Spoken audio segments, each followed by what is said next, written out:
It's the Brad and John Show. The Brad and John Show. Today's date is the 21st of July. It's a Monday. This is the B block, the Bravo block, which means we start at right around 7:20, but we're late again this morning, 7:24. It's all John's fault. John, are you ready for my top three? It's time for Brad's top three. It's time for Brad's top three. You almost got it, but not quite. It is time for Brad's top three. Okay, and we start off with, ironically, It's number three. I don't know if you saw this or not. I think this is the Saturday Night Live comic dude, Rob Schneider, who did a opinion piece on Fox News. Did you by any chance read this? No, I did not, but I know he's one of the rare conservatives in what you could consider Hollywood. It was pretty interesting in that he starts off, let me just read if I can get it to come up here on my phone real quick. My phone's loading real slow this morning. It says, Rob Schneider, Colbert gets crash course in what freedom of speech really means. Okay, he starts off by saying, respectfully, Stephen Colbert has been doing nothing but wafer-thinly disguised Democratic propaganda talking points for the last 8 years plus. While I completely support Mr. Colbert's freedom of speech, his utter disdain for half of America in every swing state greatly diminishes his audience potential. I'm just going to stop right there. As broadcasters, okay, let's identify what he just said. By being overtly Democratic and overtly left-leaning, how many of your Republican buddies and buddy-ettes listen to or watch the Colbert Show, John? How many would you say? 0.0.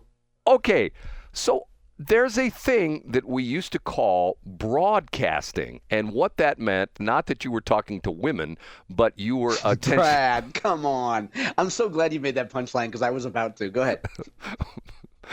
Hey, let me tell you something. I can make comments like that because I grew up with my father, who just may have been gay because we listened to show tunes at home all the time, playing South Pacific, and one of my favorite songs, There Is Nothing Like a Dame, Nothing in the World. Nothing like a dame. But Brad, it used to be called broadcasting, but why was it called broadcasting? Because you were reaching a broad audience. You were sending a wide net across the world to reach as many people as possible. So why, I might ask, would you immediately get rid of half your audience and say, hey, we don't give a poop about you? And the interesting part of this is that all you have to do is look at the ratings, okay? And two things I want to say. First off, the nightly ratings, okay? You got Colbert, you got Jimmy Kimmel, who are both obviously left-wing. You got what's-his-face on Tonight Show, who knows where he's at. Who's the guy who's kicking butt right now? Who's the guy, John? I don't know. Who is it? Gutfeld. I mean... Oh, you're right. Yeah, no, I'm not familiar with him, but you've brought him up before on the show, and you explained his whole thing to me. You know, you've never seen the show before? No. First off, what caught my attention, I thought for a minute... I was listening when they say they gave the staff numbers. I thought they were giving the staff numbers for the morning edition show on NPR. Did you see how many people work on the Colbert Show? No, but I imagine it's a huge staff. Right? Take a guess. Wild guess. I'm going to go way over the top and say 30. 200. Get out of here. You're kidding me. 200 staff members. Wow. Okay. Now, well, I guess 30 would have been a little short. Now, but still, that 30 is more like the St. Louis Public Radio news. But 200, Brad. 200 staff members. Okay. Now, get this. I have a friend of mine that works at Fox. He claims the entire staff of the Gutfeld Show is 6, not including Gutfeld, not including he has a rotating, group of guests on there. But they have 6 people that work on the show. They're like, 2 or 3 writers, and there's a producer and stuff like that. That's pretty much it. Now, when you think about this, you think about the fact that if it takes 200 people to get a stupid talking head show on the air. I mean, right away, if you think about that, you go like, okay, that would be sort of like if somebody came to John Combest and said, John, we want to buy johncombest.com and we want to know how many people work there besides you. And your answer would be? I would say, I would lie and say 2,000 so I could get more money. But if I was being truthful, I would say 0.0. The whole crazy thing about this is, and a lot of people don't look at the macro thing of media, okay? The reason that they're probably getting, and I think there's extenuating circumstances. I think this is a PBMF thing where Colbert went on the air and criticized CBS management, blah, blah, blah, blah, blah, blah. I think that's part of the deal. But what comes down to it is the overall aggregate audience for nighttime television has extremely been diminished through the years, mainly because of the fact that people have choices at night. You have Netflix, you have, you can watch all sorts of things. People still have cable. You can watch sporting events. You can do all sorts of different things. Back in the day, when I was a youngster in St. Louis, we had Channel 2, 4, 5, 9, 11, and 30. That was it. And Brett, let me interrupt. Exactly what you're saying. In my teenage years, I could either watch Johnny Carson, right, or I could watch Joan Rivers. Exactly. Like, you pretty much had two choices. And she didn't last long because of the fact that Johnny. She didn't last long. Do you know why? Do you know why she didn't last long? Do you ever heard this story? I think a lot of times her frequent divorces got in the way. No. Johnny Carson was not wild about her having her own show because he was very gracious with all the appearances that she had on Tonight Show. And Johnny told all his guests, if you go on Joan Rivers, you're never on my show again. Wow. So that essentially blacklisted her. Yes. And all the people went, well, who do we go to? We go with this new upstart Joan Rivers. We love Joan. But Johnny is the gold standard. He's the guy that gets me bookings into Las Vegas if they're comedians. He's the guy that sells records. He's the guy that sells books. That's who I'm going with, Johnny Carson. So that's the story behind that. Okay. We ready for number 2? I can't wait, Brad. Okay. It's time for Brad's number 2. This is a personal reflection. It's time for Brad's number 2. Last Friday, when you get hit in the head with inflation, okay? First off, I go to my neighborhood Schnucks. My morning routine is I do the show with you, then I chop it up, and then I go to my neighborhood Schnucks. And matter of fact, the ladies there laugh at me because I pretty much get the same thing every day. I buy either a donut or a bagel, and I buy a can of Schnucks soda, which is really good. And it comes out to $1.79, okay? That's a great deal, Brad. You can't beat that. Can't beat that. So I go Friday morning and get I think I got a bagel. No, I got a donut Friday morning. Got a donut, and I got my can of soda. And I do the self-checkout thing because with only 2 things, I'm not going to hold anybody up. I go to self-checkout, and I always pay cash. I put my money in the machine, not even looking at the numbers on the screen, and I get my change, and I get a penny, where normally I would get 21 cents. I'm thinking to myself, okay, what's going on? So look at my receipt. Schnucks has raised the prices of their bagels and donuts from 99 cents to $1.19. Now, let me think about that, John. I'm not a math wizard, but isn't that a 20% price increase? That's a 20% increase, Brad. Now, have they made any statement about, I mean, I guess you wouldn't expect Schnucks Corporate to make a statement about how they're going to raise prices, but has anybody said anything publicly about it? I didn't hear anything. And yeah, me neither. So that's one thing, okay? So immediately I'm thinking to myself, why couldn't they have been $1.09? I to the point where I was going like, why do 20%? Why not a 10% increase? I don't know. So then I come back to the office, and I have a service that I use where I have multiple things. I won't get into the detail of what that is, but I have a service that I use online that I use things and I store them on their website, and it costs me $2 per item to store these digital products on their website, okay? I get an email that says, effective August 1st, they're now charging $2.99 per item. I'm thinking to myself, hold on a minute. I just paid 20% more for a bagel or a donut. I think it was a donut. Now I'm going to pay $1 more, or actually 99 cents more. And John, isn't that a 33% price increase? It sure is, Brad. So I wonder, so it seems like all this stuff happened just over one weekend? Well, it happened on Friday. Yeah, that's nuts. And I'm thinking to myself, okay, I don't believe there's any tariffs that Schnucks has faced for donuts. Donut tariff. They import those from Bangladesh. Yeah, Brad. I think so. I don't think there's any tariffs on the service that I use on the internet. Why are the prices going crazy nuts like that? And, and to the point where I'm thinking to myself, me being selling radio time, if I called up a client and go, hey, you know that package we sold you last year, it was $999. Now it's $3,999. And they go, whoa, that's 4 times more expensive. Hey, man, things have gotten tough. You know, I've got to deal with John Combest. I have to pay my psychiatrist more because when I go for my therapy sessions after doing the shows. And let's not forget, the folks who run the Washington, Missouri dog doo-doo service, they haven't paid their bill in years, Brad, and you got to make up for that. That's Washington pooper scoopers. So, Schnucks, I ask you, why did you increase? Now, the interesting thing about this is, I will say that maybe some of the Schnucks people went to Dierbergs, because if you go to Dierbergs used to have their own donuts, and for a while they stopped making. They actually had a place down in South City called the Cop Shop that made their donuts, and they were okay. But the Dierbergs donuts are really good. Now they have Krispy Kreme donuts. Every once in a while, I will get the craving for a Krispy Kreme donut. If I'm in a Dierbergs, which I'm not that often, most of the time I'm a Schnucks guy. The last time I bought a Krispy Kreme donut at Dierbergs, guess the price of one donut. And keep in mind, they are much smaller than the Schnucks donuts. I'll give the Schnucks people $2.19. $2.29. You were very close, John. $2.29. Wow. I mean, I guessed high. Yes, you guessed high. Okay, ready for number 3?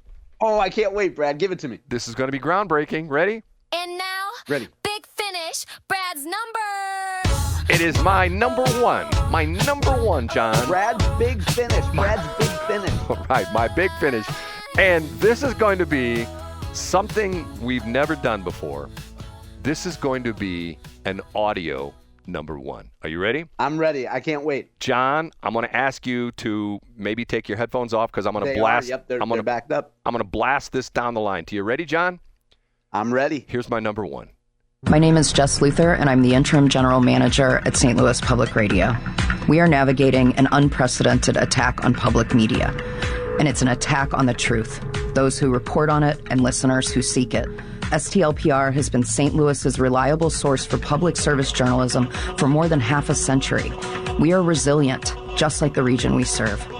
And our strength comes from you, our audience members, who are also our neighbors and our biggest supporters. Join us. Make a gift today that feels courageous because it is. Make an investment in a more informed and engaged community, and please do so today. Visit stlpr.org or call 314-516-4000. Thank you. John, your reaction? That's adorable and still shrill. John, I'm going to tell you, you are absolutely positively wrong about this. Oh, yeah? Why's that? We face a tremendous problem. I have inside knowledge that we just recently lost a valuable community asset, a community radio asset, KDHX, which got into some financial trouble, mainly because of the fact that it was mismanaged, but that's a whole other story. And if you want to sue me, Brad Hildebrand, you can call me right now and tell me how to pick up my summons or my process, whatever it is. The inside story, I have it from sources that I have. I actually have friends that work at KWMU, if you can believe that. They are in dire straits, and there's a good chance that they don't last a year. There's a good chance that they are going to go Chapter 11, and the frequency would be sold off, and then we'll get another religious station. We've already got, I think, 22 religious stations in the St. Louis area, and what's interesting... Yeah, whoever lost out on the bid for KDHX can just snatch up St. Louis Public Radio. K-Love. So K-Love, yeah. I will tell you right now, and I'm not kidding when I say this, this is tremendously, despite what the Post-Dispatch says, this is poop or get off the pot time. If you want to save KWMU, there's a chance that by the end of the year, KWMU could be playing Toby Mac and all music like that, because it's going to go bankrupt if we don't help them. They're going to lose their position. Jason Rosenblum will be working with his brother Jason Scott. Rosenbaum. Oh no, that's right. He's not part of the family. He'll be chasing ambulances instead of writing in news articles and things like that. It's going to be really bad. And once again, you heard Jess give that number, 314-516-4000. John, I'm not being facetious. I know behind the scenes, KWMU is in deep, deep trouble. The Trump administration, by cutting off the funding for CPB, Corporation for Public Broadcasting, which directly funds PBS and NPR. This is the death knell. Is that what it's called? Death knell, NELL? Yeah, death knell. It's the death knell This is the yeah. death knell for KWMU.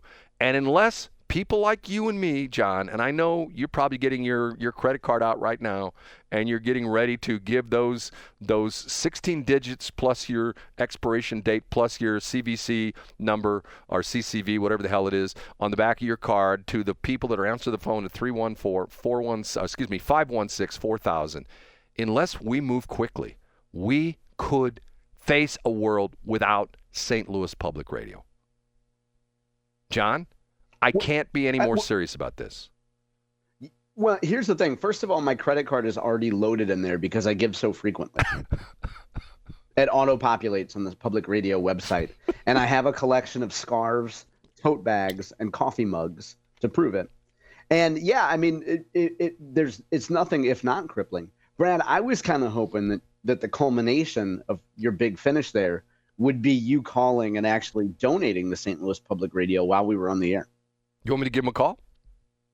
No, but I think you should maybe do a three-way call between Mark McCloskey and St. Louis Public Radio. And if Mark doesn't answer, like he's showering or working out, maybe you could get Bill Eigel on the phone. And if you think I'm kidding about this, on westplexnews.com, there is a story, and John probably confirmed this because he's probably read it because John reads every piece of news in the state of Missouri.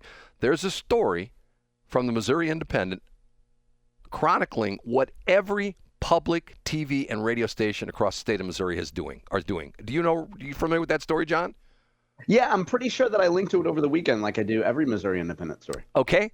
And what were they doing? What were all the TV stations, the radio stations doing? And They made their pitch, and the headline is, Missouri public broadcasters launch emergency drives to offset federal cuts.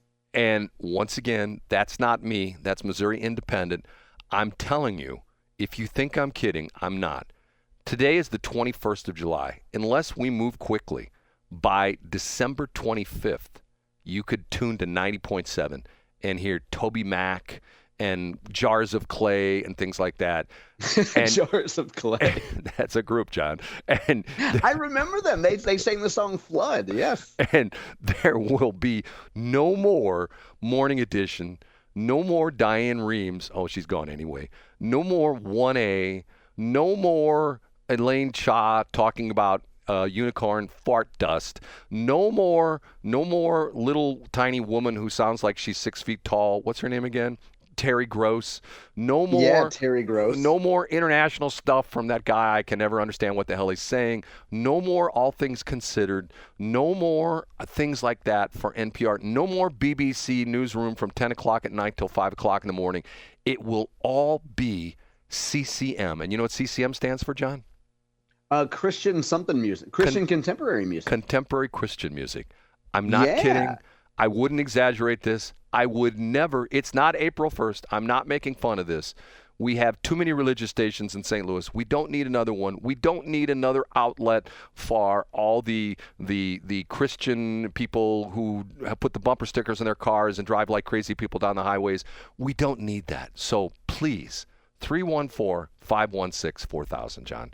And that was an impassioned pitch, Brad. Now, I have it on good authority that there's a DC law firm that right now is changing the null of their broadcast signal and the general direction of St. Louis Public Radio to do everything they can to help. John, and if you want to read, you can go on the K283CI, go to fccdata.com or fccdata.org.